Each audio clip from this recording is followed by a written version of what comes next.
اعوذ باللہ من الشیطان اللعین الرجیم بسم اللہ الرحمن الرحیم رب اشرح لی صدری ویسر لی امری واحلل عقدۃ من لسانی یفقهوا قولی ان اللہ وملائکتہ یصلون علی النبی یا ایہا الذین آمنوا صلوا علیہ وسلموا تسلیما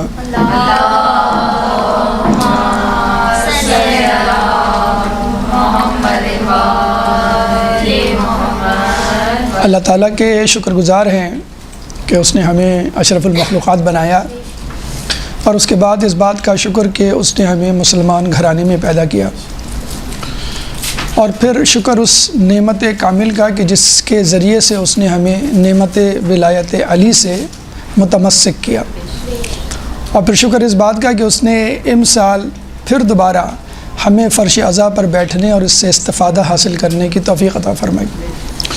اور خصوصی طور پہ آج کی کلاس اور یہ ذاکری ٹریننگ کلاس کے حوالے سے اللہ تعالیٰ کے دوبارہ ہم شکر گزار ہیں کہ اللہ تعالیٰ نے ہمیں اس منصب اور اس مقام پر بیٹھنے کی توفیق دی کہ جس میں انبیاء موجود تھے، وہ کام ہمیں سونپا کہ جو انبیاء کا کام تھا۔ اللہ تعالیٰ سورہ آل عمران آیت نمبر 110 میں فرماتا ہے کنتم خیر امۃ اخرجت للناس تأمرون بالمعروف وتنہون عن المنکر، کہ تم ہی بہترین امت ہو کہ جس کو انسانوں کے لیے نکالا گیا ہے، اچھائی کا حکم دیتے ہو اور برائیوں سے روکتے ہو۔ تو کتنی سعادت کی بات ہے کہ اللہ تعالیٰ نے آپ کو اور مجھے اس کام کے لیے منتخب کیا۔ بلکہ کہنا یوں چاہیے کہ اللہ تعالیٰ نے قرآن میں تو تمام امت کو، پوری امت کو انبیاء کا کام سونپنے کی کوشش کی، لیکن لبیک کہنے والے کچھ لوگ ہی نکلے، جس میں آپ اور میں شامل ہیں۔ تو یہ بھی اللہ تعالیٰ کی ایک توفیق ہے جس کا ہمیں شکر ادا کرنا چاہیے۔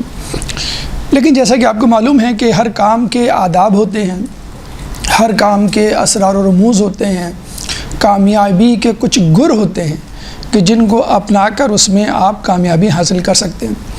اسی طرح ذاکری میں، خطابت میں، مجالس کی ادائیگی میں بھی کچھ نکات ہیں، کچھ باتیں ہیں، کچھ اہم نکات ہیں کہ جن کو اپنا کر، جن خصوصیات اور خوبیوں کو متحمل کر کے آپ اس میدان میں آگے جا سکتے ہیں۔ اگر ہم خطابت کی ڈیفینیشن کے حوالے سے بات کریں تو مجمع سے اجتماعاً کلام خطابت کہلاتا ہے، یعنی ایک مجمع سے اجتماعی طور پہ آپ خطاب کریں، گفتگو کریں۔ ایک آدمی سے گفتگو کریں تو وہ گفتگو کہلاتی ہے، اور بہت سارا مجمع اگر ہو اور اس سے ہم گفتگو کریں تو یہ خطابت کہلاتی ہے۔ اب اس خطابت کی اہمیت کا اندازہ اس آیت سے آپ کو ہو گیا ہوگا کہ اللہ تعالیٰ نے باقاعدہ یہ کام سونپا ہے اس امت کو کہ وہ امر بالمعروف و نہی عن المنکر کا فریضہ انجام دے، جو کہ انبیاء کا کام تھا۔ تاریخ کی اگر ہم بات کریں تو اس کی تاریخ اتنی ہی پرانی ہے جتنا خود انسان پرانا ہے۔ انسان کی ایک ڈیفینیشن، ایک تعریف یہ بھی ہے الحیوان ناطق، ایسا حیوان جو کہ بولتا ہے۔ ایک تعریف یہ ہے کہ ایسا حیوان جس کے پاس عقل ہے، یا انسان دوسرے جانوروں سے، دوسری مخلوقات سے ممیز ہے عقل کی بنیاد پر۔ اور ایک تعریف کیا ہے؟ ایک ایسا حیوان جو بولتا ہے، حیوان ناطق یا حیوان ناطق، ایسا حیوان جو بولتا ہے۔ تو جو نہیں بولتا وہ مثل حیوان ہے، وہ اپنا معافی ضمیر نہیں بیان کر سکتا۔ تو آدم علیہ السلام آدم علیہ السلام کے بعد سارے انبیاء خطیب تھے، کیونکہ وہ گفتگو کسی ایک انسان سے نہیں کرتے تھے، ان کے سامنے تمام امت، تمام انسان ہوا کرتے تھے۔ جتنے بھی انبیاء گزرے ان کے سامنے بہت سارے لوگ ہوا کرتے تھے۔ تو بنیادی طور پر ہر نبی خطیب ہوا کرتا تھا، یعنی خطیب ہونا اس کی اولین شرط تھی۔ اگر آپ نبیوں پہ اترنے والی کتابوں کا بھی جائزہ لیں تو ان کتابوں میں بھی تحریری نہیں، تقریری انداز ہے، خطابت والا انداز ہے، یا ایھا الناس اے لوگوں، یا ایھا الذین آمنوا اے لوگوں جو ایمان لائے، یا ایھا الذین کفروا اے وہ لوگوں جنہوں نے کفر اختیار کیا۔ کبھی رسول سے مخاطب ہوتا ہے اللہ تعالیٰ کہ یا ایھا الرسول بلغ ما انزل الیک من ربک، اے رسول وہ پیغام پہنچا دو جو تم پر اترا ہے۔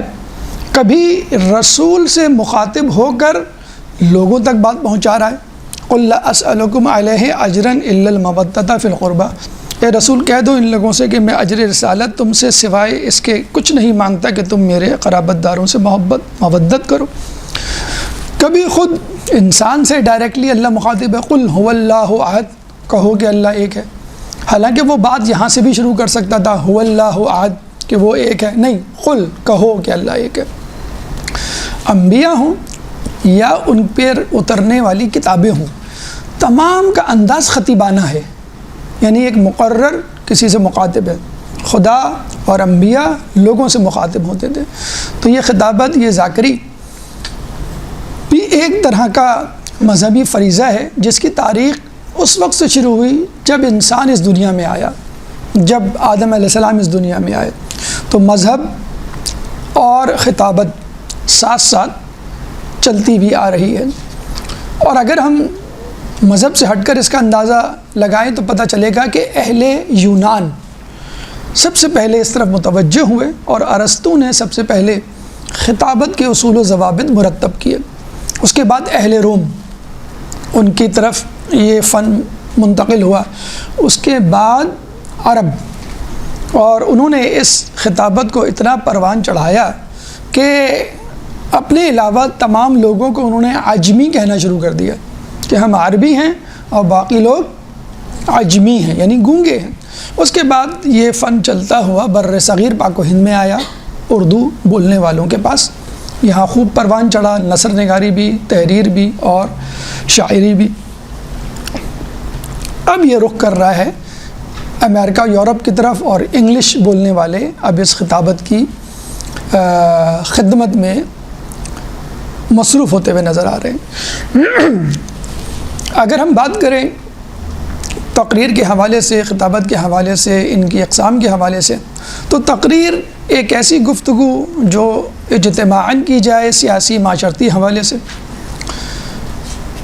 اگر یہی چیز نصیحت مشورے لیے ہوئے ہو تو اس کو ہم کہتے ہیں واعظ، اور بولنے والا واعظ، فاعل واعظ کہلائے گا۔ اسی طرح اگر یہ تقریر اہل بیت سے متعلق ہو تو اس کو ہم ذاکری کہتے ہیں، اور بولنے والا ذاکر کہلاتا ہے یا ذاکرہ کہلاتی ہے۔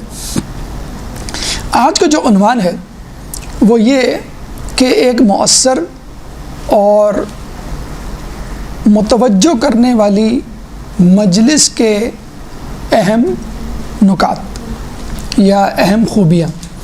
وہ کیا خوبیاں ایک مجلس پڑھنے والے، ایک ذاکری کرنے والے میں ہونی چاہیے، اس کی تقریر میں یا گفتگو کرتے ہوئے کیا چیز ذہن میں رکھے کہ اس کی تقریر، اس کی مجلس لوگوں میں محبوب مقبول قرار پائے اور لوگ اس کی طرف متوجہ رہیں۔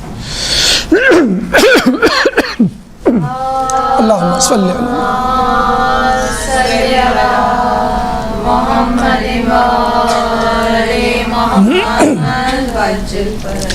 دیکھیے، فن خطابت یا فن ذاکری یا فن تقریر 3 اجزاء پر مشتمل ہوتا ہے۔ نمبر 1 مقرر جو بول رہا ہے، ذاکر واعظ۔ نمبر 2 خود تقریر، واعظ یا اسکرپٹ، مواد، متن جو آپ تیار کر کے لائیں، جو اپنے آپ کے ذہن میں ہے۔ اور نمبر 3 مجمع۔ اگر خود انسان میں وہ خوبیاں، وہ پختگی، وہ کردار کی مضبوطی نہیں ہے جس حوالے سے وہ بات کرنے جا رہا ہے، تو اس کی گفتگو اس کی شخصیت سے مطابقت نہیں رکھے گی اور اس کا لہجہ چغلی کھائے گا، تو اس کے بعد وہ مؤثر گفتگو نہیں رہے گی اگر اس کا کردار یا اس کے اندر اخلاص نہیں ہے۔ نمبر 2 خود تقریر کا مواد، متن، اسکرپٹ، آیات و روایات، تمثیلات، حکایات کے اعتبار سے اتنا مضبوط نہ ہو تو ظاہر سی بات ہے آدمی فقط آ کر بیٹھ کر خاموشی سے تو نہیں چلا جائے گا، اس کے پاس اتنا مواد ہو کہ لوگ دلچسپی سے سن سکیں۔ نمبر 3، مجمع۔ اگر انسان شخصیت کے اعتبار سے مضبوط ہے، اس کی تقریر میں دلائل میں وزن موجود ہے، لیکن سامنے کا مجمع یا اس کی نفسیات سے وہ ناواقف ہے، تو ظاہر سی بات ہے کہ اس کو سننے والا غور سے نہیں سنے گا۔ تو 3 جہتیں ہیں، 3 زاویے ہیں، 3 میدان ہیں، 3 مراحل ہیں کہ جن پہ آپ کو فوکس کرنا ہے۔ نمبر 1 مقرر یعنی خود آپ، نمبر 2 تقریر یعنی مواد متن، اور نمبر 3 مجمع یعنی مجمع کی سائیکالوجی، نفسیات ایسی ہو کہ جو آپ سمجھ سکیں اور اس کے مطابق مواد دے سکیں۔ تو پہلے مرحلے میں ہم مقرر کے حوالے سے جو خصوصیات آپ میں ہونی چاہیے بولنے والے میں، اس کا تذکرہ کریں گے۔ دوسرے مرحلے میں خود تقریر کے حوالے سے گفتگو ہوگی کہ تقریر میں کیا مواد، کیا چیز شامل ہونی چاہیے۔ اور تیسرے مرحلے میں مجمع کے حوالے سے کہ مجمع کو دیکھتے ہوئے آپ کی گفتگو کا رخ یا وزن یا مواد کیا ہونا چاہیے۔ تو ہماری گفتگو کا پہلا مرحلہ ایک مؤثر اور قابل توجہ یا متوجہ کرنے والی مجلس کی اہم خصوصیات میں پہلا مرحلہ مقرر یعنی خطیب یا واعظ، اس کے اندر یعنی بولنے والے میں کیا خصوصیات ہوں۔ ایک درود پڑھ دیں محمد والے محمد۔ صلی علی محمد وآل محمد۔ دیکھیے، مقرر ہو، نمازی ہو، روزے رکھنے والا ہو، مجاہد ہو، جب بھی وہ کوئی کام شروع کرتا ہے تو کام شروع کرنے سے پہلے جو خلوص اس کے اندر ہونا چاہیے، اگر وہ مفقود ہے، ناپید ہے، تو وہ کام نہیں کر سکتا۔ اگر اس نے کر بھی لیا تو وہ اس انداز، اس نہج، اس کمال کا نہیں ہوگا جو ہونا چاہیے، یا اگر ہوا بھی تو خدا کے یہاں مقبول نہیں ہوگا۔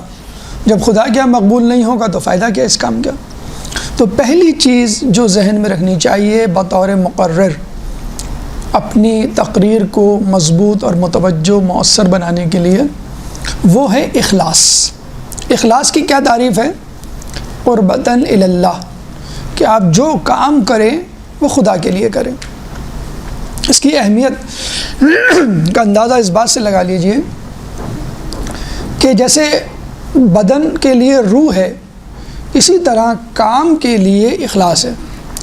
اگر بدن میں سے روح نکال لیں تو بدن مردہ ہو جاتا ہے، بلکہ اس سے خوف آنے لگتا ہے، لوگ اس کی طرف نہیں جاتے۔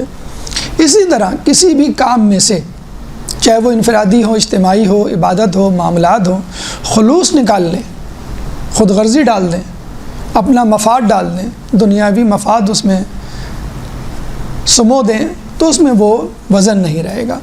مثلا اگر آپ کوئی کام غیر اللہ کے لیے کریں، اللہ کے سوا کوئی اور مقصد ہو، عزت، دولت، شہرت، منصب، تعریف و تحسین، یا خود اپنا نفس، یعنی بس آپ کو اپنے نفس کو خوش کرنا ہے، میرا جی چاہ رہا ہے، مجھے اچھا لگتا ہے کہ لوگ مجھے ذاکرہ کہیں یا میں اس فیلڈ میں آؤں، تو یہ بھی غلط ہے۔ اصل مسئلہ کیا ہے؟ قربتاً الی اللہ، اس کے بعد باقی تمام چیزیں آتی ہیں۔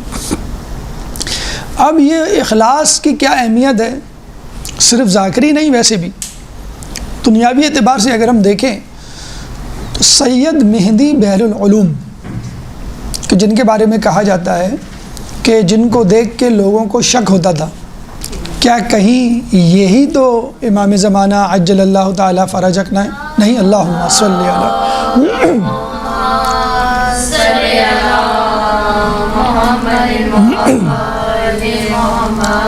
اتنی بڑی شخصیت، بحر العلوم، علوم کا سمندر۔ ایک دفعہ کافی عرصے بعد وہ نماز کی امامت کروایا کرتے تھے، وہ مسکرائے لوگوں نے کہا کہ آپ کیوں مسکرائے؟ تو انہوں نے کہا کہ آج 25 سال بعد مجھے اس بات کا یقین ہوا ہے کہ میں یہ کام یعنی نماز باجماعت کی امامت جو کروا رہا ہوں یہ فقط قربتاً اللہ ہے۔ اس کا مطلب کیا ہوا؟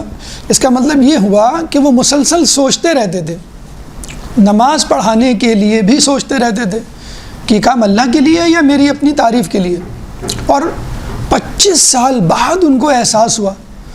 تو اس کا مطلب کیا ہوا؟ یہ جو اخلاص ہے یہ کوئی اتنی آسان چیز نہیں حاصل کرنا۔ ایک دو مجلس 1-2 سال بعد آپ کہیں بس مجھے خلوص مل گیا۔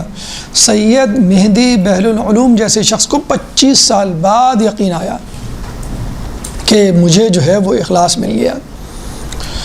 کتنی اہم چیز ہے اخلاص کہ حضرت موسیٰ علیہ السلام کا ایک صحابی تھا جس نے موسیٰ علیہ السلام سے ایک دفعہ کہا کہ میں نے آپ سے بہت سارا علم حاصل کر لیا، اب یہ میں چاہتا ہوں کہ اس علم کو لوگوں تک پہنچاؤں، تو آپ مجھے اجازت دیجئے تاکہ میں سفر کروں، کسی علاقے میں سکونت اختیار کروں اور آپ کے علم کو پہنچاؤں۔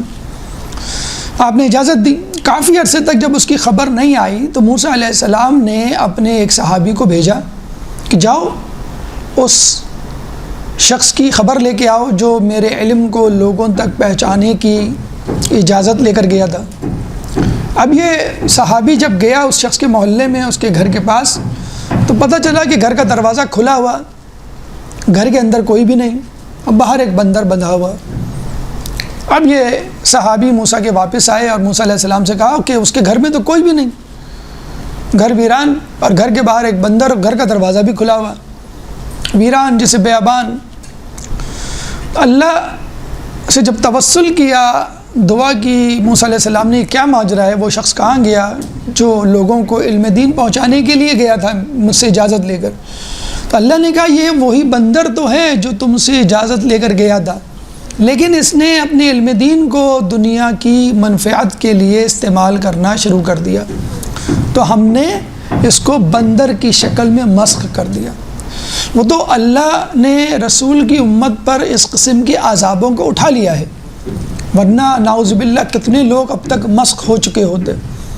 تو آپ نے یہ دیکھا، ہم تو کسی نبی کی معیت میں مجلس میں نہیں بیٹھے، ہمارا چانس زیادہ ہے، امکان زیادہ ہے کہ ہم اس کام کو، اس مقدس فریضے کو دنیا کے لیے استعمال کر لیں۔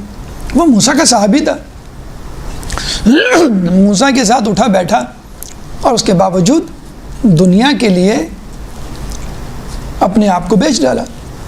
بحر الانوار کی حدیث ہے کہ جو کوئی آخرت کا علم دنیا کے لیے حاصل کرے گا تو وہ جنت کی خوشبو بھی نہیں سونگھ سکے گا۔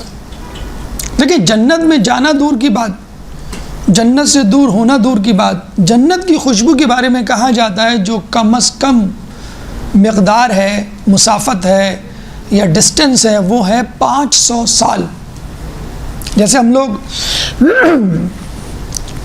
اس طرح میجر کرتے ہیں نا کہ بھائی حیدرآباد کراچی سے کتنا دور ہے، تو ہم کہتے ہیں کہ 2 گھنٹے کی ڈرائیو ہے، یعنی جو 500 سال تک، 2 گھنٹے نہیں، 2 دن نہیں، 2 مہینے نہیں، 2 سال نہیں، 500 سال تک چلتا رہے، تو کہیں جا کر جنت کی خوشبو اس کو آتی رہے گی۔ 500 سال کی مسافت کے بعد جنت کی خوشبو، یعنی وہ شخص جنت کی خوشبو بھی نہیں سونگے گا۔ کون؟ جو آخرت کا علم، دین کا علم اپنے پیسے بنانے کے لیے یا دنیا کے فائدے کے لیے۔ ایک اور جگہ ہے کہ جو دنیا میں ایک قدم آگے بڑھائے گا وہ آخرت میں کئی قدم پیچھے چلا جائے گا۔ کنز العمال کی حدیث، یعنی دین کے علم کو دنیا کی منفعت کے لیے استعمال کرنا۔ اچھا، ایک بڑا ٹیکنیکل، بڑا امپورٹنٹ ایشو ہے۔ ایک طالب علم نے اپنے استاد، ایک عالم دین سے سوال کیا، مجھے کیسے پتہ چلے گا کہ میں یہ علم یا خطابت دنیا کے لیے نہیں کر رہا؟ جب آپ خطیب بنتے ہیں، خطیبہ بنتے ہیں، عالمہ بنتے ہیں، تو عزت، دولت، شہرت جس سے منع کیا گیا، یہ تینوں چاروں ہر چیز آپ کے پیچھے آتی ہے. آپ نے خود نوٹ کیا ہوگا, عزت, دولت, شہرت, منصب, جو کچھ بھی دنیا والوں کے پاس ہے وہ ایک عالم کے پاس بھی ہوتا ہے. یہ نہیں ہے کہ سب کے سب قلاش, مفلس, پریشان, بے عزت, گمنام. نہیں, عزت, دولت, شہرت اور بہت کچھ علماء کے پاس بھی ہوتا ہے, بیشتر علماء کے پاس ہوتا ہے. اب ایک انسان ہے, ایک عالمہ, ایک خطیبہ, ایک معلمہ, ایک مولانی, ایک عالم, استاد, یہ پیشہ اختیار کرتا ہے اور اس کے پاس یہ تمام چیزیں ہیں. اب کیسے پتہ چلے گا کہ یہ دنیا کے لیے کر رہا ہے یا دین کے لیے؟ اچھا, ایک اور شخص ہے جس نے اس کام کو اس لیے اختیار کیا کہ دنیا مل جائے, مجھے آخرت کی کوئی فکر نہیں. کیسے پتہ چلے گا دونوں میں فرق؟ تو بڑا اچھا جواب دیا انہوں نے. کہیں گے دیکھیں, اگر آپ سے عزت, دولت, شہرت چھین نہیں لی جائے, بلکہ الٹا انہوں نے کہا کہ جو عزت, دولت, شہرت آپ کو مل رہی ہے اس کام سے, خطابت سے, مثلا ذاکری سے, وہ آپ کو کسی اور طریقے سے دے دی جائے. یعنی سیاست میں آپ آ جائیں, آپ کھلاڑی بن جائیں, آپ سیلیبریٹی بن جائیں, یا فرض کر لیں آپ لاکھوں کما رہے ہیں, لاکھوں کا چیک آپ کے دروازے پہ آپ کو لا کے دے دیا جائے, بھائی یہ پیسہ جو آپ کما رہے ہیں خطابت سے یہ ہم آپ کو دے رہے ہیں, یہ لے لیں, ہم بیٹھیں گھر میں. آپ تو کیا آپ گھر بیٹھ جائیں گے, آپ یہ چھوڑ دیں گے؟ انہوں نے فوراً کہا نہیں, میں تو نہیں بیٹھوں گا, میں تو کام کروں گا, مجھے یہ پیسے ملے نہ ملے. یہ ہے نشانی.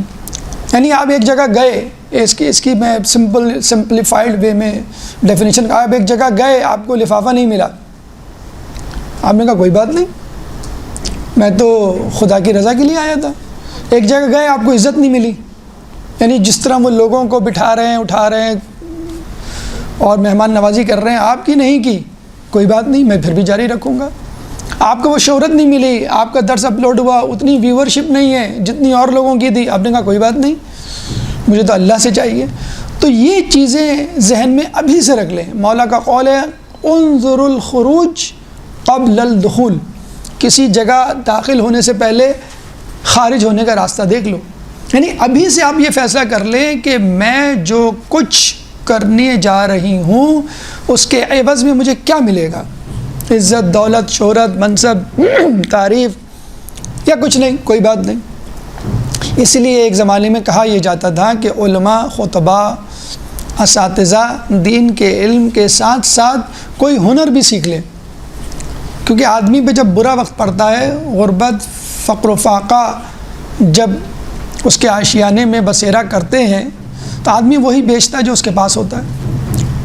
آدمی کے پاس جو فن ہوگا اس کو بیچے گا, ورنہ اگر کسی ہنر سے وہ کما سکتا ہے تو وہ کما لے گا, اپنا دین نہیں بیچے گا.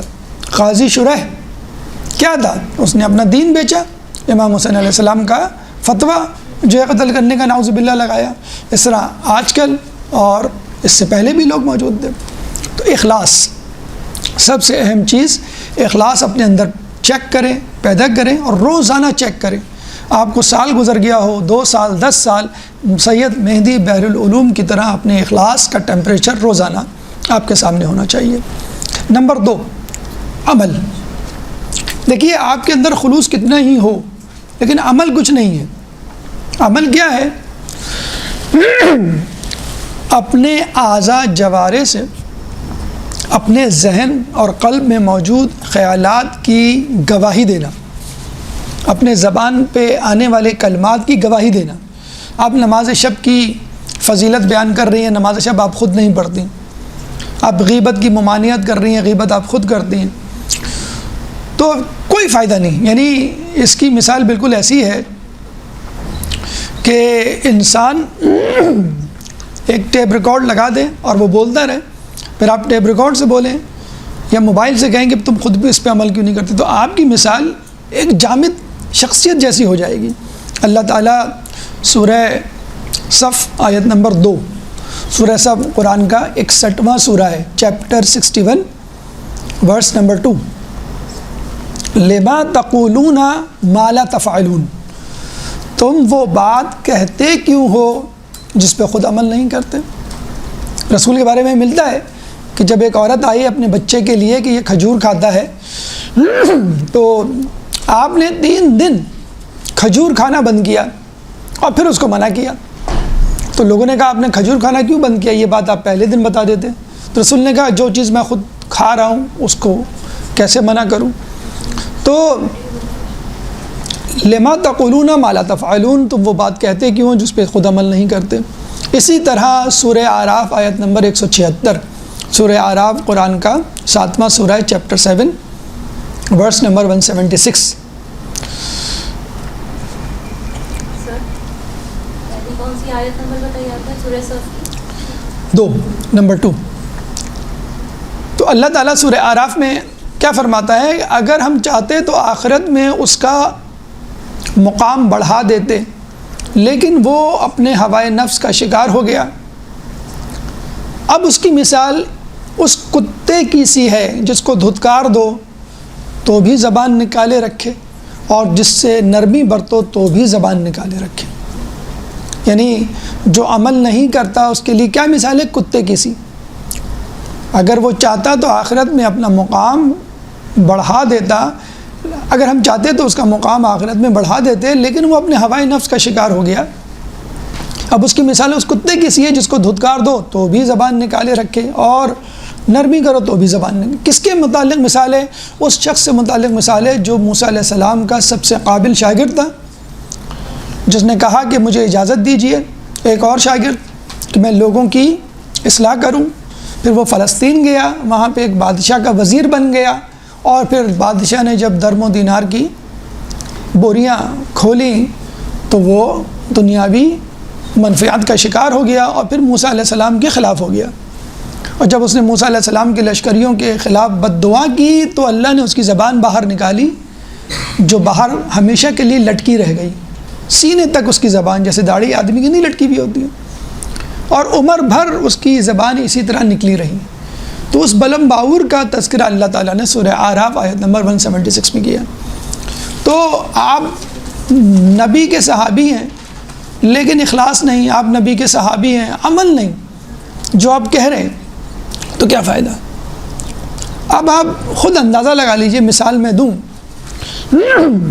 آج کل مجلسیں زیادہ ہو رہی ہیں یا آج سے 10 سال پہلے؟ آج کل زیادہ ہو رہی ہیں۔ آج کل مجلس تک رسائی، ایکسس زیادہ آسان ہے یا پہلے؟ یعنی یوٹیوب کھولا آپ نے، آپ جس کی بھی مجلس نہیں پسند آ رہی، تیسرے چوتھے، ٹھیک ہے، تو مجلسیں زیادہ ہو رہی ہیں، جلوس میں لوگ زیادہ ہیں، اربعین میں افراد زیادہ ہیں، ہر جگہ عزاداری تعداد کے اعتبار سے کوانٹٹی وائز زیادہ ہے، لیکن اثرات وہ نہیں ہیں جو ہونی چاہیے۔ لوگوں کا خلوص، لوگوں کا سچ، لوگوں کی گفتگو، گھروں میں جو محبت ہوا کرتی ہے وہ چیزیں نہیں ہیں۔ یعنی اس کا مطلب کیا ہوا؟ ٹھیک ہے، عوام، سامع، سننے والے اس کے ذمہ دار ہوں گے، لیکن خود خطیب بھی ذمہ دار ہے کہ اس کی زبان میں اب وہ تاثیر نہیں رہی، وہ گہرائی نہیں رہی، وہ خلوص نہیں رہا۔ جب وہ بات کرتا ہے تو اس کا لہجہ چغلی کھاتا ہے، پتہ چل جاتا ہے، اس کے رکھ رکھاؤ سے، میل ملاپ سے، اس کے ماضی سے، اس کے آس پاس رہنے والے افراد سے لوگ پتہ چلا لیتے ہیں کہ بھی جو مولانا صاحب ہیں، جو مولانی صاحب ہیں، یہ اپنے گھر میں کیسی ہیں، اپنے دوستوں کے ساتھ کیسی ہیں، خود ان کا رویہ کیسا ہے۔ فن خطابت سیکھ لی انہوں نے ٹریننگ کلاس میں 2 مہینے، اور سمجھ گئیں کہ بس اب تو میں نے میدان مار لیا، لیکن جب آپ کا کردار ہی نہیں ہے، مطابقت ہی نہیں کر رہا، ماحول میں تبدیلی، حدیث میں آیا ہے کہ اگر تمہاری وجہ سے کوئی ایک شخص صراط مستقیم پر آ جائے تو وہ ان تمام چیزوں سے بہتر ہے جن پر سورج طلوع ہوتا ہے۔ بتائیں اب سورج کس پہ طلوع ہوتا ہے؟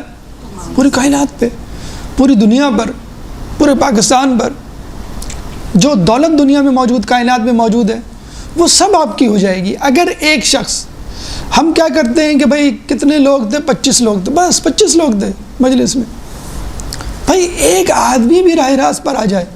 اچھا یہ بھی ضروری نہیں کہ جتنے لوگ آئیں وہی، ہو سکتا ہے آپ آئے، آپ نے جا کے اپنی بہن، اپنی دوست، اپنی امی، اپنی خالہ کو وہ بات بتائی، انہوں نے عمل شروع کر دیا، وہ راہ راست پہ آ گئے، آپ وہیں پر ہیں۔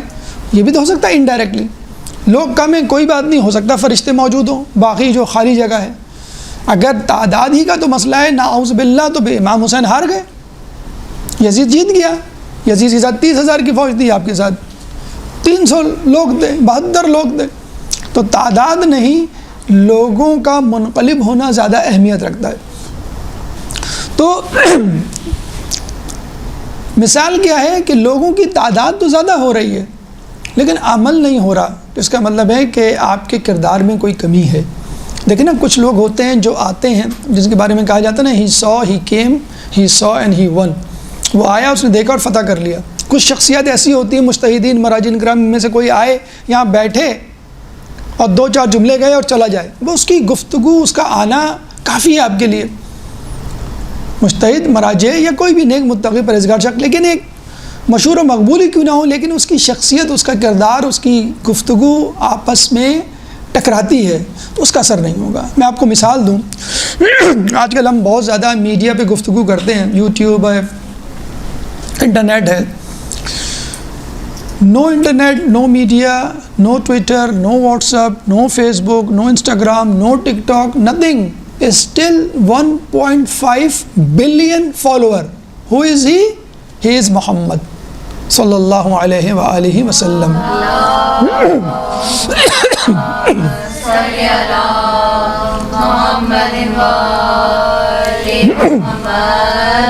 دیکھیے, ہمیں فکر ہوتی ہے نا, بھئی یہ کیمرہ آن ہے کہ نہیں ہے, لوگ موجود ہیں کہ نہیں, ہماری بات آگے تک پہنچی گئی کہ نہیں, اپلوڈ ہوگا کہ نہیں, پکچر کیسی ہے, آواز کیسی ہے, ویورز کتنے ہیں, لوگ کتنے تھے.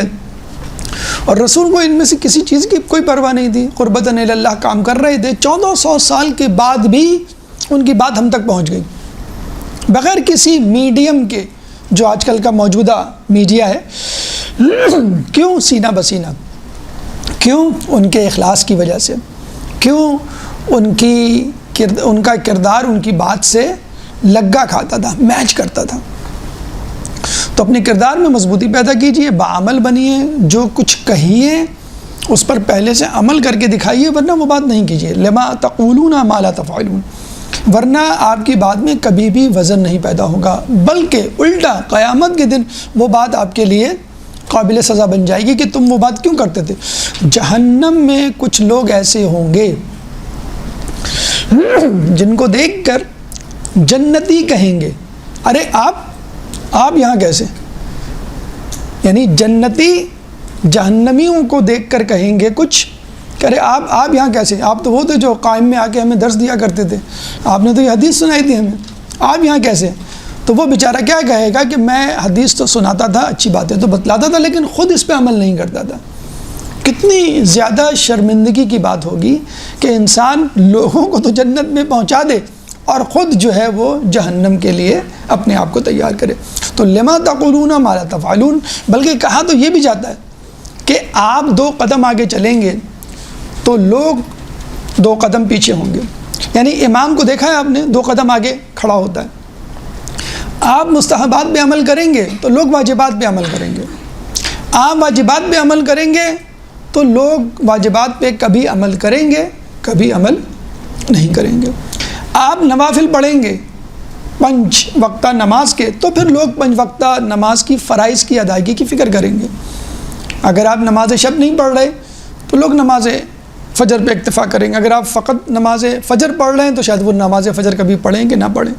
تو یہ پہلے ذہن میں رکھ لیجئے. اس کا ریکارڈ کوئی نہیں رکھے گا, یہ کوئی پروجیکٹ نہیں ہے, کوئی ہوم ورک نہیں ہے کہ چیک کیا جائے اور دیکھا جائے کس کی نمازیں پوری, کس کی نماز شب, کس کا کردار, پھر اپروو کیا جائے. ٹھیک ہے, اب آپ ممبر پہ بیٹھ سکتے ہیں. ممبر پہ بیٹھنے کا ایک پلس پوائنٹ تو یہ ہے کہ ہر کوئی بیٹھ سکتا ہے, کوئی سرٹیفکیٹ نہیں مانگ رہا آپ سے.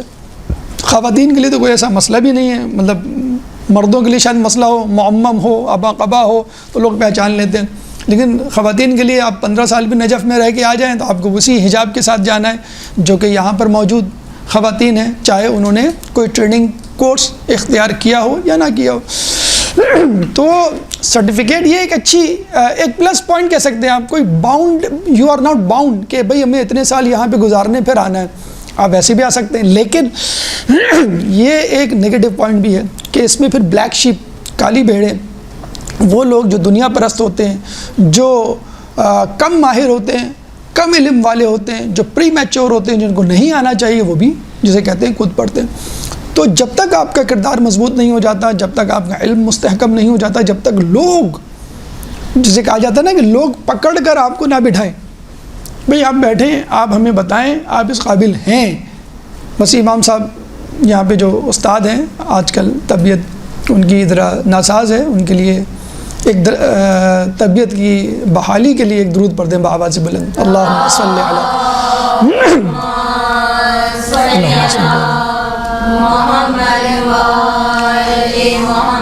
تو جب وہ گفتگو کرتے تھے اس میں بھی وہ حدیثوں کی قطار ان کے ساتھ ہوتی تھی. تو ہم ان کو کہا کرتے تھے بھائی آپ کو تو درس دینا چاہیے، آپ ہر وقت درسی کے موڈ میں لگتے ہیں.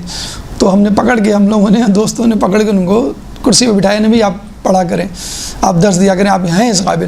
تو آپ کے کردار میں اور آپ کے علم میں اتنی کثرت ہو کہ لوگ کہیں گے بھئی آپ تو ماشاءاللہ چلتی پھرتی حدیث ہیں، چلتی پھرتی آپ جو ہے مجلس ہیں، آپ ہر وقت یہی گفتگو کرتی ہیں، آپ کے کردار میں بھی مضبوطی. آپ کو جو ہے خطیبہ، آپ کو معلمہ یا آپ کو مولانی ہونا چاہیے. یہ نہیں کہ آپ خود اظہار کریں کہ مجھے مجلس پڑھنے کا بہت شوق ہے اور بس میں مجلس پڑھوں گی. ہمارے حساب سے کم از کم 1 سال اگر آپ کی خواہش ہے، آپ کا ارادہ ہے اور آپ نے عمل کرنا شروع کر دیا ہے، مطالعہ کرنا شروع کر دیا ہے، کردار کے حوالے سے توجہ کرنی شروع کم از کم 1 سال انتظار کریں اور کتابوں کو جمع کریں، علم حاصل کریں اور پھر اس وادی میں قدم رکھیں. یا اس وقت تک جب تک لوگ آپ کو نہ کہیں کہ ہاں بھائی، ورنہ ہوگا کہ آپ پری میچور آ گئے، ناکام ہو گئے تو دل شکستہ ہوں گے، پھر دوبارہ شاید اس طرف رخ ہی نہ کریں. کامیاب ہو گئے تو اور زیادہ خطرناک. اگر بغیر علم کے، بغیر کردار کے آپ کامیاب ہو گئے رٹی رٹائی مجلس سے، تو اور زیادہ خطرناک. پھر آپ کہیں گے یار یہ تو بہت آسان کام ہے، لوگ خواہ میں ڈرتے ہیں، مطالعے کی ضرورت نہیں ہے، فلاں کی کیسٹ لو، فلاں کی کتاب لو، رٹے رٹائے جملے پڑھ لو اور بس واہ واہ ہو جائے. آواز اچھی ہونی چاہیے، کانفیڈنس ہونا چاہیے، بس کردار کی بھی ضرورت نہیں. کس کو کیا پتہ میں نے فجر پڑھی نہ پڑھی، میں نے نماز شب پڑھی نہیں پڑھی. تو کامیاب ہونا اور زیادہ خطرناک ہے، ناکام ہوئے تو دل شکستہ. تو جس طرح بلکہ حوضے کے لیے تو کہا جاتا ہے ایران عراق وغیرہ کے بارے میں کہ بھئی آپ 5 سال تک ممبر کا رخ نہیں کریں گے، 5 سال تک کم از کم آپ کوئی مجلس نہیں پڑھیں گے. رپورٹ ہو جاتی ہے باقاعدہ کہ بھئی ابھی سے آپ کا شاگرد جو ہے وہ مجلس کے چکروں میں پڑ گیا. کیونکہ وقت سے پہلے عزت، دولت، شہرت مل جائے، خصوصی طور پہ شہرت مل جائے، وہ بہت خطرناک ہوتا ہے. اور بہت کم لوگ ہیں جو نو یا نہ کر پاتے ہیں. اگر آپ کو مجلسیں ملیں اور پہلی، دوسری، تیسری مجلس میں آپ نے کلک کر دیا، مشہور ہو گئے، پھر آپ کہیں گے یار کوئی مسئلہ ہی نہیں ہے، جتنی مجلسیں مل جائیں میں لے لیتا ہوں، ایک دن میں 2 مجلسیں میں لے لیتا ہوں. تو آپ کو ہر مجلس، بلکہ ہر مجلس کے ہر جملے کی جواب دہی کرنی ہے. یہ ذہن میں آپ کے خیال رہے. دوسرا اسٹیپ، دوسرا نقطہ، دوسری خوبی کیا تھی؟ عمل. تیسرا نقطہ، تیسری خوبی ہونی چاہیے وہ ہے مطالعہ. بطور مقرر تیسری خوبی آپ کے اندر کیا ہونی چاہیے؟ مطالعہ. دیکھیں خواہش اور ارادے میں کیا فرق ہے؟ عمل کا. خواہش میں ہوتی جو آپ نے خواہش کر لی کہ بھائی مجھے ذاکرہ بننا ہے، لیکن آپ گھر میں بیٹھے رہے، آپ نے کوئی عملی اقدام نہیں اٹھایا. اور ارادہ کیا ہے؟ آپ نے عملی اقدام اٹھایا، یعنی آپ نے مدرسے میں داخلہ لیا، ٹریننگ کورس میں داخلہ لیا، مجلسیں سننا شروع کی، کتابیں پڑھنا شروع کیا. تو یہ فرق ہے ارادے اور خواہش میں. سب سے پہلے کتابوں کو جمع کرنا شروع کریں. اور اب تو موبائل اور لیپ ٹاپ کا زمانہ ہے. ہماری آپ سے گزارش ہے کہ پہلی فرصت میں ایک اچھا سا لیپ ٹاپ خرید لیں، پہلی فرصت میں. کیونکہ اس لیپ ٹاپ کے ذریعے آپ وہ کتابیں بھی لے سکتی ہیں جن کے لیے آپ کے پاس پیسے نہیں ہیں. تفسیر نمونہ ہے، 27 جلد ہے اس کی. اب 27 جلدیں لینا، رکھنا، پڑھنا، اور سب ایک ساتھ تو نہیں پڑھیں گی آپ. تو اس میں آپ نے کیا کیا؟ اپنے موبائل تو نہیں، اپنے لیپ ٹاپ پہ مثلاً اس کا ایپ بھی مل جاتا ہے، PDF فائل بھی مل جاتی ہے، موبائل پہ بھی آپ اپلوڈ کر لیں اور اس پہ بھی آپ کر لیں. اس کے بعد جو آیت آپ کو پڑھنی ہے اس آیت کو بس آپ نکال لیں. آیت مودت نکال لی، آیت ولایت نکال لی، ذوالعشیرہ کی آیت نکال لی. اس آیت کی تشریح تفسیر پڑھ لیں. آپ پوری تفسیر پڑھنے کی ضرورت نہیں ہے، آپ نے وہ تفسیر نکال لی. تو طریقہ کیا ہے؟ آپ کتابوں کا انبار، چھوٹی سی لائبریری، اپنے کپڑوں، اپنے کھانوں، نوادرات، جو بھی چیزیں خرچے ہیں اس میں کمی کریں.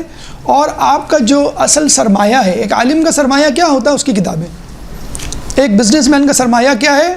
پراپرٹی یا پیسہ. تو آپ کا سرمایہ کیا ہے؟ آپ کا علم.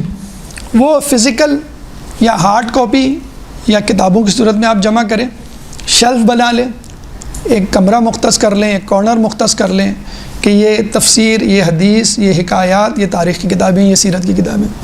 یا لیپ ٹاپ میں نے کہا کہ بہت ضروری ہے، جلد سے جلد یا بدیر جتنی جلدی ایز سون ایز پاسبل لیپ ٹاپ خرید لیں. اس میں آپ کی تمام PDF فائلیں جو آپ کو چاہیے وہ آپ تقریباً ہر کتاب کی PDF فائل موجود ہوتی ہے، یا ایپ موجود ہوتا ہے. مثلا جیسے میں نے کہا تفسیر نمونہ، اس کا ایپ موجود ہے. میزان الحکمت حدیث کی کتاب ہے، اس کا ایپ موجود ہے. اسی طرح حکایتوں کی کتابیں ہیں، قصص الانبیاء ہے جیسے، یا سیرت معصومین کی کتابیں ہیں، یا مثلا کشکول کے نام سے کتاب ہے، پندے تاریخ جو ہے وہ اس کی کتاب ہے، موضوعی داستانیں وہ ایک کتاب ہے. اسی طرح 100 موضوع 500 داستانیں یہ ایک کتاب ہے. تو یہ سب کتابیں ایک ساتھ لینا ذرا مشکل کام ہوتا ہے. آپ اس کی PDF فائل لے لیں. اس میں طریقہ یہ ہوتا ہے، آپ نے کتاب کلک کی، کتاب کا انڈیکس کھل گیا، آپ نے فوراً دیکھ لیا کہ اس موضوع پر کوئی واقعہ حکایت موجود ہے، نہیں ہے، کوئی بات نہیں. ورنہ ایک کتاب اٹھائیں کھولیں، اس میں بہت ٹائم لگ جاتا ہے. پھر لیپ ٹاپ کا ایک فائدہ یہ ہوتا ہے کہ حالات حاضرہ کے حوالے سے بھی آپ کو جو ماحول میں ہو رہا ہے وہ مل جاتا ہے. جو مذہبی گروپ ہیں ان کو آپ جوائن کر لیں. واٹس ایپ گروپ آپ نے جوائن کیا، جو امپورٹنٹ ویڈیو یا کوئی کلپ یا کوئی تحریر ہے وہ آپ نے اپنے کمپیوٹر پہ ڈائریکٹ واٹس ایپ لیپ ٹاپ پہ کھول کے آپ نے ڈائریکٹ نوٹ کر لی. تو یہ جب تک علم نہیں، علم کا ذخیرہ، علم سے پہلے علم کا ذخیرہ. دیکھیں اہم بات ہے علم حاصل کرنا، لیکن علم حاصل کرنے سے بھی پہلے امپورٹنٹ چیز کیا ہے؟ آپ کو معلوم ہونا چاہیے مجھے کون سا موضوع کہاں ملے گا. مثلا یہ حدیث مجھے کہاں ملے گی، یہ واقعہ مجھے کس کتاب میں ملے گا، یہ کم از کم آپ کو معلوم ہونا چاہیے. اور یہ اسی وقت ممکن ہے جب آپ کے پاس بہت ساری کتابیں ہوں، سیرت کی 10 کتابیں ہوں، واقعات کی 10 کتابیں ہوں. اسی طرح تفاسیر ہیں، 3-4 قسم کی تفاسیر ہوں. تو آپ نے صرف اس آیت پہ کلک کیا، اس کو لکھا اور وہ آیت آپ کے سامنے کھل گئی. تو آیت، روایات، حکایات، واقعات، ان تمام کی جسے کہتے ہیں کہ کتابیں، ان کا ذخیرہ آپ کے پاس ہونا چاہیے تاکہ آپ گو تھرو کر سکیں. کم از کم یہ معلوم ہو کہ مجھے کون سا موضوع کہاں ملے گا. سب سے اہم کتاب میں ابھی سے آپ کو بتا دوں، جو یوں سمجھ لیجئے ذاکری کی مونٹیسری لیول کی کتاب ہے. یعنی جو کتاب میں سمجھتا ہوں آپ کو سب سے پہلے پڑھنی چاہیے اگر آپ کو فن خطابت سیکھنا ہے، یا آپ سمجھ رہی ہیں کہ بھئی پہلی مجلس کس طرح کی ہو، تو وہ ذیشان حیدر جوادی کی کتاب ہے محافل و مجالس، 2 جلدیں ہیں. اگر آپ صرف وہ کتاب ٹارگٹ بنا کر 2، 3، 4، 6 مہینے میں رٹ لیں تو آپ کو پتہ چل جائے گا کہ کس واقعے کو کس طرح بیان کرنا ہے، کس نقطے کو کس طرح لوگوں تک پہنچانا ہے. یعنی وہ واقعات کم و بیش ان کی کتاب نقوش عصمت میں موجود ہے، لیکن نقوش عصمت میں تحریری انداز ہے اور محافل و مجالس میں تقریری انداز ہے. تو آپ کو خود انداز ہو جائے گا کہ جب آدمی تحریر کرتا ہے تو کن باتوں کا خیال رکھا جاتا ہے. جب اسی تحریر شدہ بات کو لوگوں تک پہنچانا ہو تو میرا انداز کیا ہونا چاہیے. ایک واقعے سے 5 نقطے نکال کے انہوں نے بتائیں. محافل و مجالس جلد نمبر 1، جلد نمبر 2. ہر معصوم پر انہوں نے 2 تقریریں کی ہیں. ایک تقریر ولادت کے موقع پر پڑھ سکتی ہیں آپ، اور ایک تقریر یا مجلس شہادت کے موقع پہ پڑھ سکتی ہیں. تو یہ بھی آپ کے لیے آسانی ہو گئی. ہر امام کی شہادت اور ولادت کے موقع پر ایک تقریر اس میں موجود ہے. مطالعے کے بعد جو چوتھی اہم چیز بطور شخصیت، بطور ذاکر آپ کے پاس ہونی چاہیے وہ ہے مشق. دیکھیں مولا کائنات حضرت علی ابن ابی طالب علیہ السلام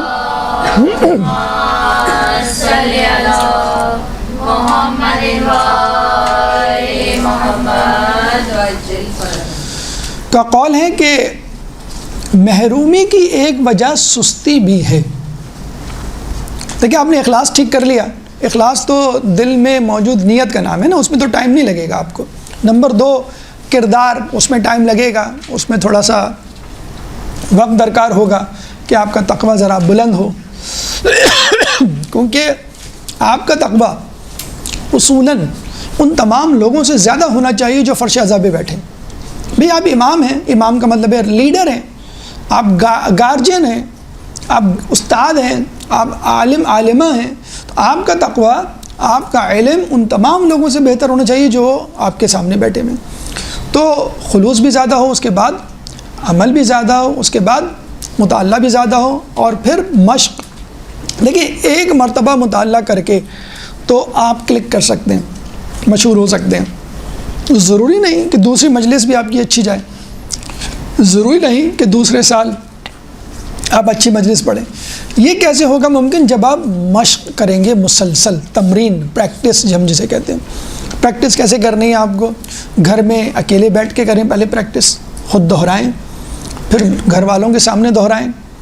یہ بھی کر سکتے ہیں کہ آپ موبائل پہ ریکارڈ کر لیں اپنی مجلس اور کسی کو سنا دیں، امی ابو بھائی بہن رشتہ دار یا دوست یا استاد کی ذرا سن لیں. کوئی پرابلم ہو تو آپ ہمیں بتا دیں، 5 منٹ 10 منٹ جیسے سہولت ہو آپ کو. دیکھیے میں نے وہی کہا نا کہ آپ کے پاس اس وقت ایک اچھا موبائل اور اچھا لیپ ٹاپ. اچھا لیپ ٹاپ زیادہ ضروری ہے، موبائل تو آج کل چھن جاتے ہیں، لیپ ٹاپ کا امکان کم ہے. تو اچھا لیپ ٹاپ ضرور ہو، لیکن موبائل کم از کم اتنا ہو. جیسے میں آپ کو بتاؤں کہ مشق کے لیے الگ سے ٹائم نکالنا ضروری نہیں ہے. اچھا کچھ لوگ پریشان ہوتے ہیں، خصوصاً خواتین کے حوالے سے یہ مسئلہ بڑا درپیش ہوتا ہے. کبھی تمہاری تو مجلس ہے، اب تم کوئی کام ہی نہیں کرو گی، گھر کچن ایسا پڑا ہے، گھر خراب پڑا ہے، ساس جو ہے وہ بہو پہ ناراض ہو رہی ہے، جب سے تم نے ذاکری ٹریننگ کلاس اٹینڈ کی ہے اس وقت سے تم نے توجہ دینی کم کر دی ہے، اب جب تم ذاکرہ بنو گی تو پتہ نہیں کیا حال ہوگا. اسی ڈس بیلنس میں بیچاری بہت ساری ٹیلنٹڈ لڑکیاں جو بہت اچھی ذاکرہ بن سکتی ہیں نہیں بن پاتی. کہ بھئی ہمیں گھر والے ٹھیک ہے اجازت نہیں دے رہے، کچھ کی تو اجازت ہی نہیں دیتے. کچھ لوگ جو ہیں وہ ایک صاحب کسی کہیں رشتہ گیا تو وہ بیچارے لڑکی کے جو باپ تھے انہوں نے کہا کہ ہم اس شرط پہ رشتہ دیں گے کہ ہماری لڑکی کو ذاکری سے نہ روکا جائے. یعنی وہ بیچاری، یعنی یہ حالات ہو گئے.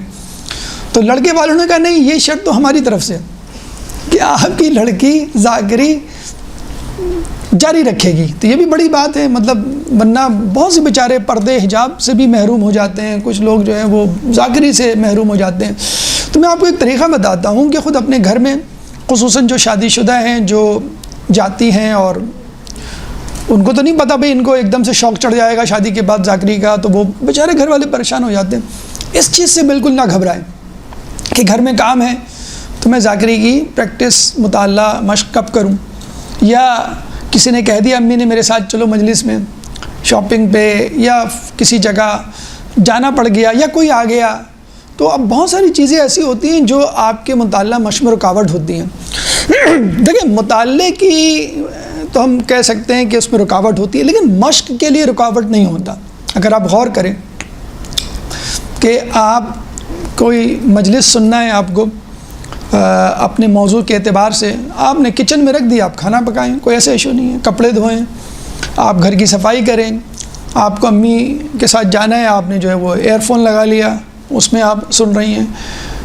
کچھ لوگ تو ایسے تیز ماشاءاللہ شارپ ہوتے ہیں کہ محفل میں بیٹھے ہوئے، شادی بیاہ کی تقریب ہے یا کوئی بھی تقریب ہے، وہاں بیٹھے ہوئے اور اپنا ریوائز کر رہے ہیں. کسی نے گفتگو کی تو ہاں ہوں کر کے آپ نے جواب دے دیا، ورنہ کوئی بات نہیں. بس میں ہیں آپ، مثلا ٹرانسپورٹ میں آدھا گھنٹہ لگ رہا ہے آنے جانے میں، آپ اپنا ریوائز کریں، اس میں کیا مرحلہ ہے. اب آپ کہیں گے بھئی اتنے لوگوں میں کیسے ریوائز ہوگا، تو بھئی اتنے لوگوں میں آپ کو مجلس بھی تو پڑھنی ہے، یہ تو اور اچھی پریکٹس ہوگی. کتنے لوگ بیٹھے ہوئے اور کوئی ٹینشن کوئی اسٹریس نہیں ہے آپ کو، کیونکہ آپ نے یہ مجلس طارق روڈ پہ شاپنگ کرتے ہوئے دہرائی ہے. آپ نے یہ مجلس آپ کے یہاں دعوت تھی، دعوت میں گفتگو کرتے ہوئے آپ نے دہرائی ہے. تو اس کا اسٹریس ہی نہیں ہوگا آپ کو کہ لوگ میرے سامنے میں کیسے ادائیگی کروں. میں نے تو اس وقت یہ مجلس ریپیٹ کی ہے، ریوائز کی ہے، مشق کی ہے جب لوگوں کے میں سامنے تھا. تو اس سے بالکل نہ گھبرائے، جو کام ہے وہ آپ کرتے رہیں اور مجلس جو ہے وہ بار بار اس کو دہرا، کم از کم ریویژن ریپیٹیشن تو کوئی مشکل کام نہیں، کام کرتے ہوئے. ٹھیک ہے.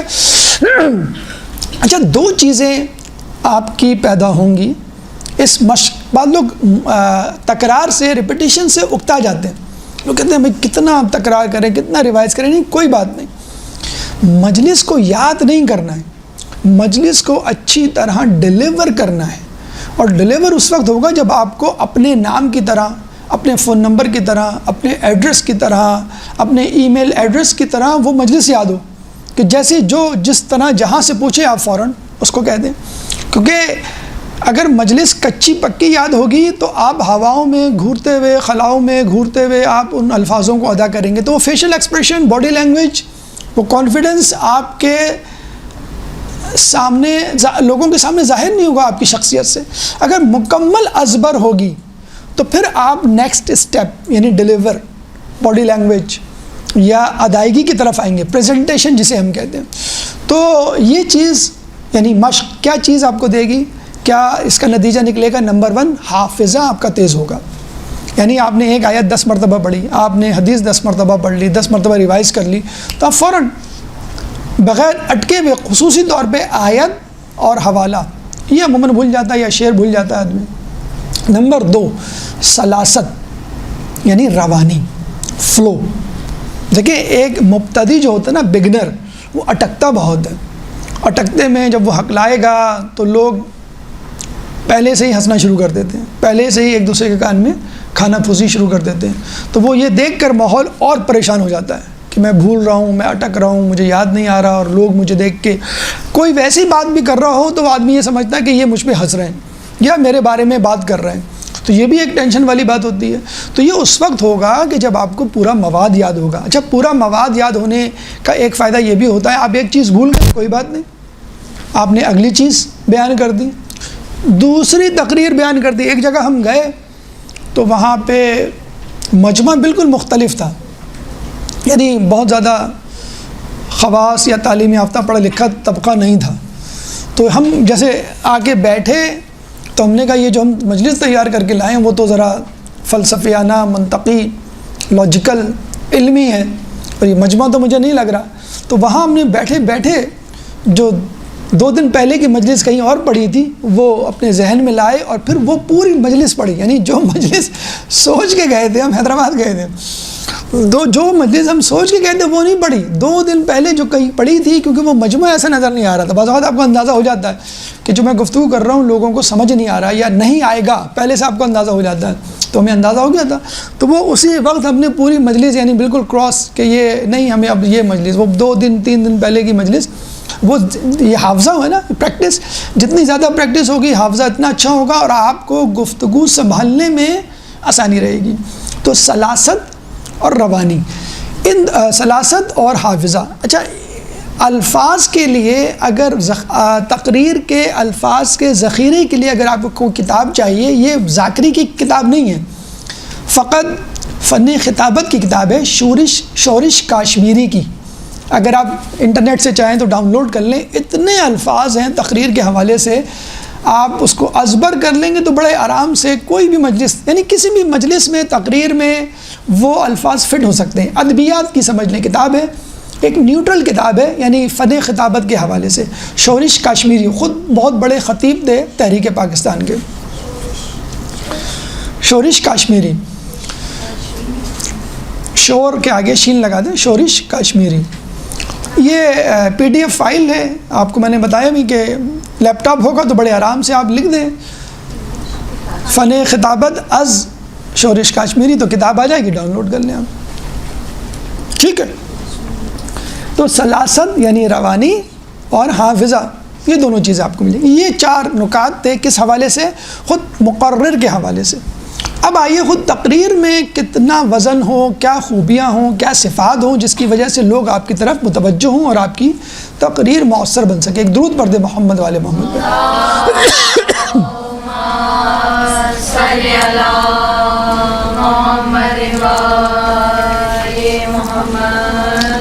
دیکھیں فن تقریر کے حوالے سے جو سب سے اہم چیز ہے، یعنی جب آپ ڈائس پر آ گئے، جب آپ مسند پر آ گئے، جب آپ ممبر پہ آ گئے، جب آپ کرسی پہ بیٹھ گئے، تو سب سے اہم چیز ہے وہ ہے اعتماد، کانفیڈنس۔ اب یہ اعتماد 3 قسم کا ہے، خدا پہ اعتماد، خود آپ پر اعتماد، اور مجمع پر اعتماد۔ خدا پہ اعتماد، اب آپ جا رہے ہیں مجلس پڑھنے، ممبر پہ بیٹھنے، تو آپ کب کب آ رہے ہیں، آپ سمپل یہ خیال ذہن میں لائیں، اے خدا، تو نے کہا کنتم خیر امت اخرجت للناس تأمرون بالمعروف وتنہون عن المنکر، تم بہترین امت ہو جس کو اس امت کی اصلاح کے لیے لایا گیا ہے، بھلائی کا حکم دیتے ہو، برائی سے روکتے ہو۔ میں نے تیری اس آواز پر لبیک کہا اور میں نے اس فیلڈ کو منتخب کیا، اب تیرے حوالے میری تمام کاوشیں، اگر تو چاہے تو مجھے کامیاب کر دے، تو چاہے تو مجھے ناکام کر دے. یعنی توکل علی اللہ فہو حسبہ، جس نے اللہ پہ توکل کیا اللہ کے لیے وہ اللہ اس کے لیے کافی ہے. تو پہلی چیز، جب آپ ممبر پہ بیٹھیں، آپ نے دیکھا ہوگا ممبر پہ بیٹھنے سے پہلے ممبر کو ہاتھ لگا کے دعا پڑھتے ہیں لوگ، الصاحب زمان ادرکنی، یا اے اللہ میری مدد فرما. چھوٹی سی دعا ذہن میں لائیں، اے اللہ تو نے توفیق دی، میں نے لبیک کہا، اب تو مجھے کامیاب کر. خدا پہ توکل کریں، اپنی تیاری پہ نہیں، اپنی صلاحیت پر نہیں کہ میں نے تو بڑی تقریر کی ہے، فلاں جگہ میں نے تقریر کی تھی، بڑی واہ واہ ہوئی، بس وہی مجلس تو مجھے آج دوبارہ پڑھنی ہے. کیا ایسا مسئلہ ہے؟ سب کہتے ہیں میں بہت اچھی مقررہ ہوں. نہیں، اللہ پہ توکل کریں، نمبر 1. نمبر 2، خود آپ پر اعتماد، سیلف کانفیڈنس، آپ کو اعتماد ہونا چاہیے. لوگ جاتے ہیں بیچارے ممبر پہ کرسی پہ بیٹھنے سے پہلے کپکپا رہے ہوتے ہیں، لگ رہا ہوتا ہے کہ اتنے سارے جیسے رینجرز پولیس والے یا سپاہی بیٹھے ہیں، تلوار ہاتھ میں لیے، تھوڑا سا بھی آپ نے گڑبڑ کی، تھوڑی سی بھی غلطی کی، بس یہ آپ کی گردن اڑا دیں گے. پتہ نہیں اسے کہتے ہیں کیا ہوگا. وہ آئنسٹائن نے بڑا اچھا جملہ کہا کہ if you want to be successful in life you have to take universe as your friend. پوری کائنات آپ کی دوست ہے، بس آپ یہ سمجھ لیں. آپ دشمن سمجھ کر، مطلب آپ اس طرح اتریں گے میدان میں کہ تلوار آپ کے ہاتھ میں، یہ پوری فوج ہے، اس سے لڑنا ہے. اس سے لڑنا تھوڑی ہے، اس کو قائل کرنا ہے، اس کو فتح نہیں کرنا ہے، آپ کو ہم نوا بنانا ہے. تو یہ سب آپ کے دوست ہیں جو آپ کو سننے کے لیے آئے ہیں، یہ آپ کے خیر خواہ ہیں جو چاہتے ہیں کہ آپ سے کچھ لیں. دیکھیں، ایک جملہ اگر آپ ذہن میں رکھیں نا، ایک بات، صرف ایک بات، کرسی پہ ممبر پہ بیٹھنے سے پہلے اگر آپ کو کانفیڈنس لانا ہے کہ بھائی میں مجمع کو کچھ دے رہی ہوں، کچھ لے تو نہیں رہی، میں مجمع کو کچھ دینے آئی ہوں، کچھ مانگنے تھوڑی آئی ہوں. یہ لوگ ہیں جو بیٹھے ہوئے مجھ سے مانگنے کے لیے آئے ہیں کہ سر ہمیں کچھ بتا دیں، کچھ سمجھا دیں، مولانا صاحب ہمیں ہمارے مسائل کے حل بتا دیں، اہل بیت کے فضائل ذرا سنا دیں. یہ آپ سے طلب کرنے آئی ہیں، نمبر 1. نمبر 2، آپ نے پورا ہفتہ تیاری کی ہے، آپ نے دوستوں کو چھوڑا، آپ نے مشاغل چھوڑے، آپ نے ٹی وی چھوڑا، آپ نے لوگوں کے آنے جانا چھوڑا. کیوں؟ اس دن کے لیے، اس گھنٹے کے لیے. بلکہ ایک صاحب نے تو بڑی اچھی بات کی. ایک جگہ ہم گئے، لیکچر تھا ٹیچرز کا اسکول کے، اس میں 2-3 علماء بھی بیٹھے ہوئے تھے. تو ظاہر سی بات ہے گفتگو شروع ہوئی تو انہوں نے کچھ سوالات بھی کیے. ایٹ دا اینڈ وہ سوالات تھوڑا سا مباحثے کی شکل اختیار کر گئے. ہم نے آگے اپنے ایک سینئر بزرگ استاد سے، عالم سے مشورہ لیا کہ بھئی یہ گستاخی تو نہیں ہو گئی، کیونکہ وہ جب گفتگو کر رہے تھے تو لگ رہا تھا کہ وہ ہم پہ حاوی ہونا چاہ رہے ہیں. اور جو بات تھی، جو جواب تھا وہ ہم نے دیا. تو انہوں نے بڑی اچھی بات کی کہ لیکن دیکھیں، اگر آپ مجلس میں بیٹھے ہوئے ہیں اور مجلس میں کوئی مثلاً بڑی شخصیت ہے، بعض اوقات ہوتا ہے نا کہ بھئی وہ خالہ بیٹھی ہوئی تھی، پھپھو بیٹھی ہوئی تھی، ارے یہ تو بہت خود بڑی ذاکرہ ہیں، یا ذاکرہ پڑوس میں رہتی تھی، ان کو بلایا تھا مجلس میں، وہ آ گئی، ان کے رشتہ دار تھی، وہ بھی بیٹھی ہوئی ہیں. اول تو بات ہمیشہ ذہن میں رکھیں، کوئی آپ کی جان پہچان کی شخصیت ہو نا، گھر کی رشتہ داروں کی، یا ایسی شخصیت، بزرگ شخصیت مثلاً جس کو دیکھ کے آپ گھبرا جاتے ہو، آپ کی استاد مثلاً بیٹھی ہوں سامنے، تو ان کو سامنے کبھی نہ بٹھائیں. پہلے سے بول دیں کہ ان کو حاشیے میں بٹھائیں. حاشیے یعنی دائیں طرف یا بائیں طرف، کہ بار بار مطلب آپ بول رہی ہیں، وہ آنکھوں میں، ہاں یہ نقطہ تو میں نے بتایا تھا، یاد نہیں ہے تم کو، اب یہ تم اپنی جو ہے وہ ذاکری جھاڑ رہی ہو. تو یہ ہوتا ہے بعض اوقات. تو کوشش کریں کہ پہلے سے آپ بانی مجلس کو کہتے ہیں بھئی ان کو ذرا سا سائڈ پہ بٹھائیے گا، ان سے ہاتھ جوڑ کے سیدھا کر دیے گا، آپ میری استاد ہیں، آپ کو سامنے میری زبان جو ہے وہ نہیں ہلے گی، لکنت آ جائے گی. تو ہم نے اپنے استاد، اپنے دوست، سینئر عالم سے مشورہ کیا کہ بھئی یہ میرے لیکچرز میں 14 لیکچرز دینے تھے، کوئی ایک لیکچر بھی نہیں تھا، اور اس میں وہ صاحب سارے ٹیچرز تھے، سارے، کوئی اسٹوڈنٹ کو عوام بھی نہیں، اور ان ٹیچر میں ایک ایران یا عراق کے آئے ہوئے عالم دین بھی. ہم نے ان سے کہا، پوچھا، کہہ لیں گے دیکھیں آپ اس موضوع پر تیاری کر کے گئے تھے؟ ہم نے کہا بالکل، کتابیں پڑھی، تیاری کی، انٹرنیٹ سے دیکھا. اس وقت وہ اس موضوع پر ملکہ یا ایکسپرٹیز نہیں رکھتے تھے، آپ رکھتے تھے. تو آپ کی بات کو زیادہ اہمیت دی جائے گی، چاہے وہ عالم ہی کیوں نہ ہو، کیونکہ اس وقت اس موضوع پر ان کی کوئی تحقیق نہیں. ہاں اگر کہا جائے بھائی آپ بھی پڑھ کے آئے میں بھی پڑھ کے آؤں, آپ ماشاءاللہ 15 سال جب قم میں رہ کر آئیں مسلسل پڑھ رہے ہیں اور میں مبتدی ہوں مثلا, تو ٹھیک ہے کہ آپ کا جو ہے وزن زیادہ ہوگا دلائل کے اعتبار سے.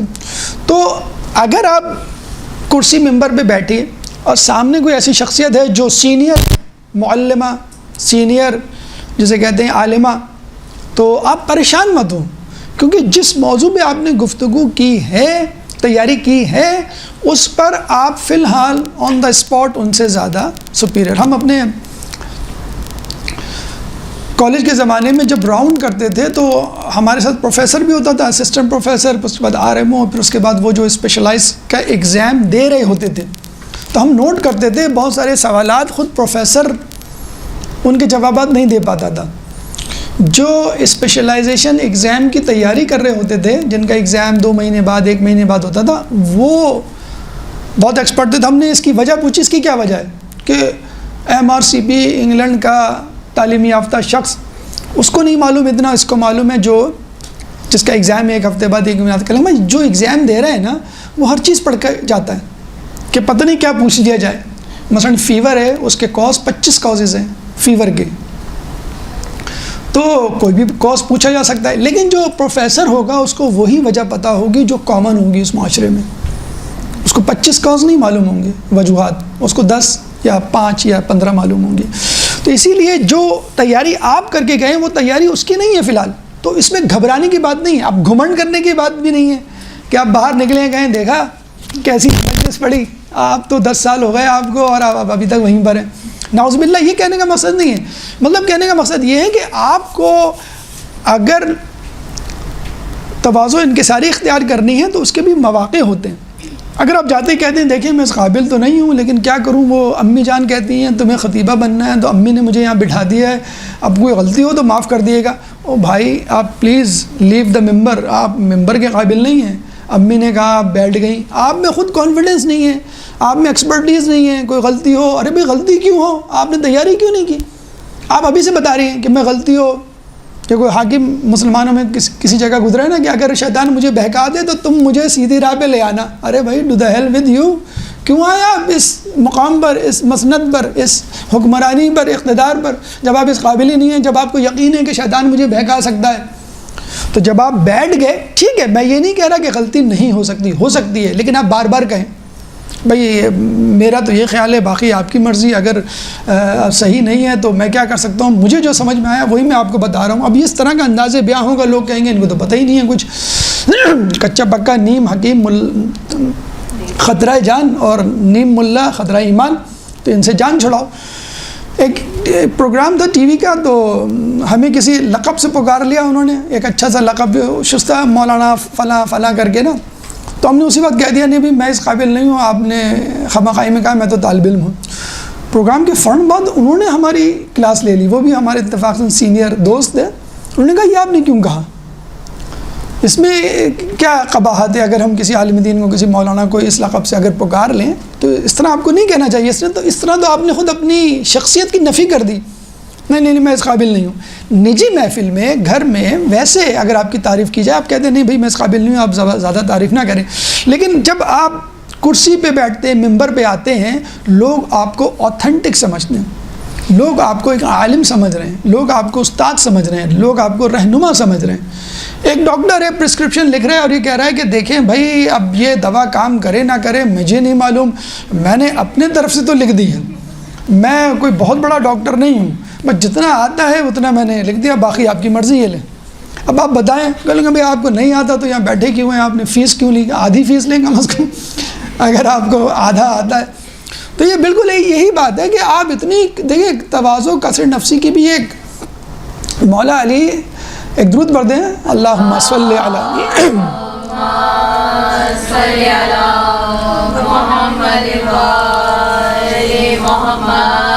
مولا علی جب ممبر خلافت پہ آ کے بیٹھتے ہیں, مسند خلافت پہ, تو اسی جگہ بیٹھتے تھے جہاں پہ رسول بیٹھتے تھے, اور پہلی مرتبہ بیٹھتے ہوئے کیا کہا تھا, خدا کا شکر ہے کہ حق اپنی جگہ واپس آ گیا.